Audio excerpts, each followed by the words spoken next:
This is Senator Rand Paul's interview that got deleted from Facebook and from YouTube. They're censoring big time, so if you could spread this to as many people as you can, please do.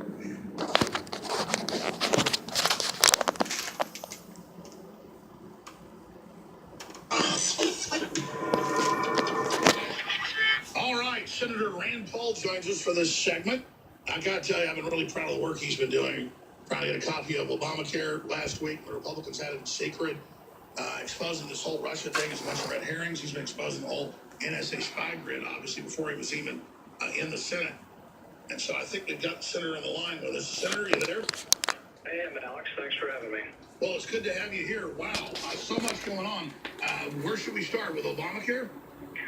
Yeah, I mean, it really disturbs me that for 6 years we've been running to repeal Obamacare. The American public elected the House Majority Republican in 2010, the Republican Senate 2014, and then the White House in 2016. They elected us to repeal it, and now what the House leadership is putting forward is simply Obamacare Light. Now, I saw, obviously, close to you this morning on Fox, and I agreed with it. I'd like to have something, really good. Perhaps you could propose that. I know you have had some proposals. But overall, just to be able to get rid of the forced mandate and $5,000 fines, that would be a good thing. But let's walk through this. Well, what we can do is, about a year ago, we tried to get rid of as much of it as we could. So we had a vote a little bit over a year ago, and every Republican in the House and every Republican in the Senate, except for one, voted to repeal the whole thing. And I think that's where we ought to start, is there. Instead, people are saying, we should replace it with some government programs. We should replace it with Obamacare Light. And there's agreement on repeal, but we're really just not agreed on the replacement. I have a free market replacement bill, which sort of gives people more choices, but the House leadership has put forward Obamacare subsidies, and they call them refundable tax credits. They put forward Obamacare taxes. In fact, for the next year, they leave all of the Obamacare taxes in place. Wow. And they leave the Cadillac tax, the tax on really good insurance, stays in place forever. And here's the other interesting thing, and not many people know this. There is an individual mandate in their bill. You don't pay the mandate to the government. You don't have to pay a tax if you don't buy insurance, but you pay a penalty to the insurance company. The insurance companies have their fingers into this bill, and the insurance companies also have bailouts built into them. If someone's insurance becomes expensive, if someone gets really sick, instead of the insurance company taking the risk, they're pawning the risk off on the taxpayer. So I think there are enough votes, enough conservatives in the House Freedom Caucus, and enough conservatives in the Senate to stop this thing. And then our hope is that we'll vote on a clean repeal. Let's just repeal Obamacare and forget trying to start new government programs. Well, this is obviously Trump central with our audience, and I love a lot of what Trump's doing, trying to cut taxes and get jobs back. But I was watching you this morning when you said, I went and Googled it, and sure enough, there it was, that there's a mandate to the insurance company, a private corporate tax. I get it's better than Obamacare, but you're right. If you have the votes to just get rid of the damn thing, let's get rid of it. We know it was the Republicans that helped write it with Mitt Romney a decade ago when he was governor of Massachusetts. So Senator Paul, again, I want to just commend you. You're the only major Republican I've seen so far to come out and point out this is not as good a deal as the Republican leadership saying. And Trump's saying, hey, a good start. I like it. It's a good negotiation point. So maybe he doesn't know how bad it is. Maybe he needs to hear from the listeners and you. Well, I talked to him yesterday. He called me up, and we had a great conversation. He and I are getting along just well, which is very fine. And in that conversation, he said he wanted to hear other ideas, and that really, I think he understands the legislative process, and the Republican Party is not monolithic. There are conservatives, there are moderates, there are big government Republicans, and there's the establishment. And he, more than anybody else, knows that you got to fight the establishment and the status quo. And he understands that there are a lot of people whispering in his ear from Washington that have been here forever that really, I guess, just aren't intent as much on repealing the whole thing. They want to replace it with another program. But I think he's open to listening. He asked for my ideas on this, and I think he truly did want to hear from some members who aren't happy with what's coming forward. And I think you'll notice if you look at his pronouncements, his wasn't take it or leave it. He didn't say what some are saying, that this is the holy grail and this is the end of the debate. No, he said let's go to negotiation. Exactly, and I take him at his word on that, and I told him I was willing to work with him to try to find a repeal in a way. But I did tell him what I've been telling everybody in the press, and that's it. I think the only way we get this through is to separate repeal from replace.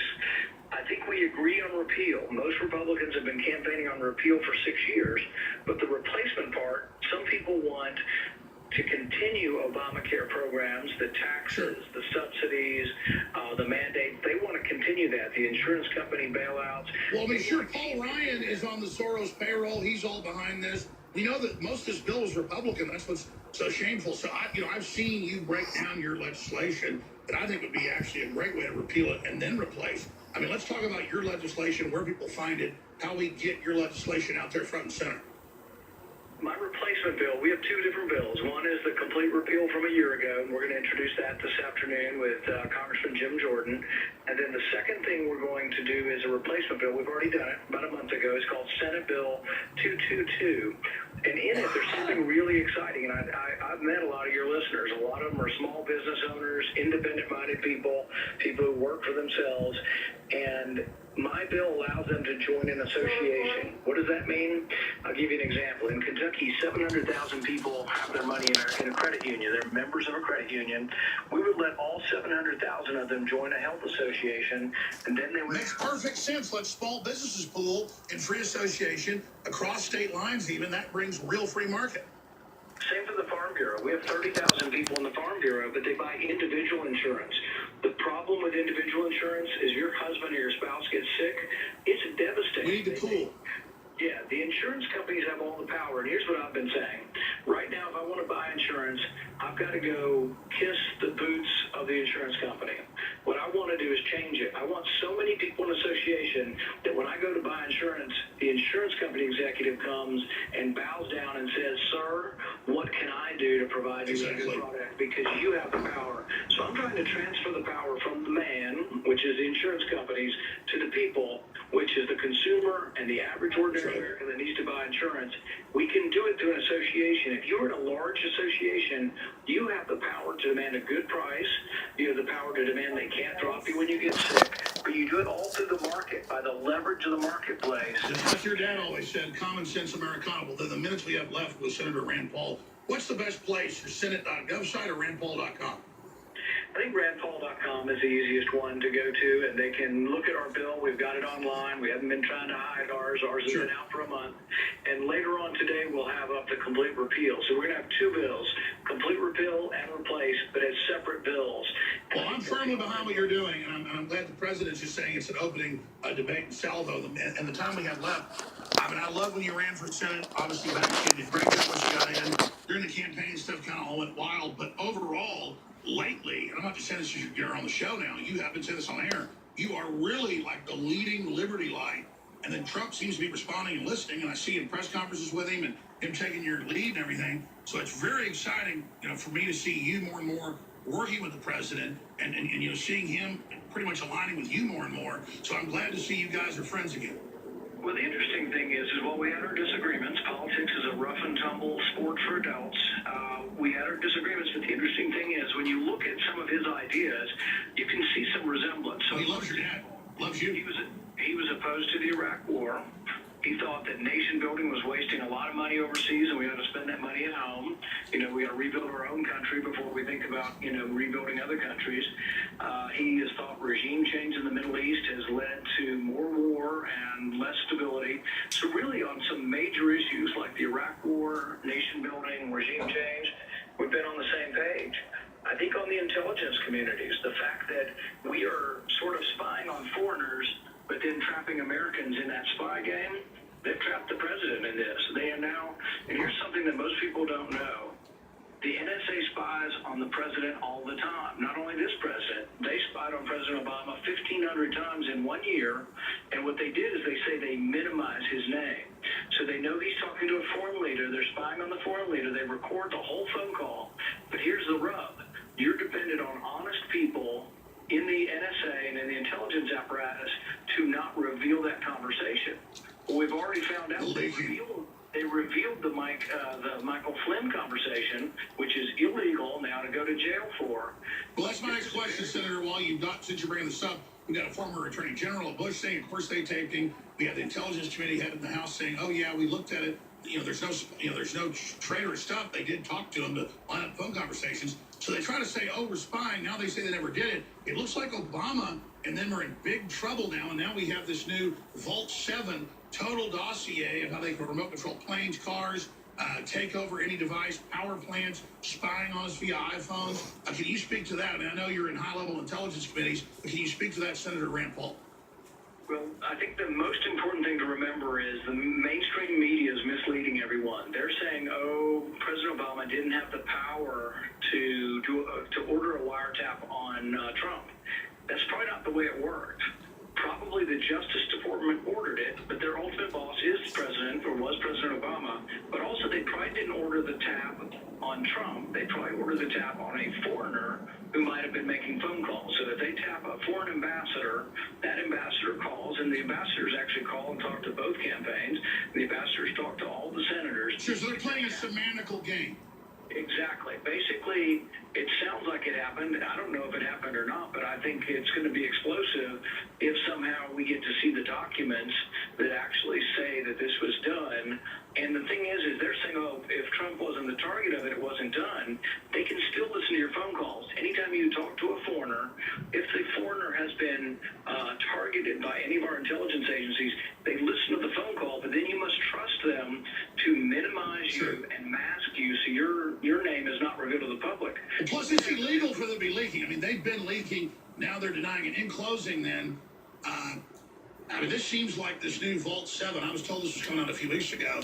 A devastating blow against the deep state that thinks it's bigger than Congress, bigger than the president, bigger than the people. It seems like this is a major strike back against the deep state with what they've been doing to everybody, not just President Trump. What's your take on that, and what are you hearing inside Congress and the halls of the Senate as the next shoe to drop? Senator Rand Paul.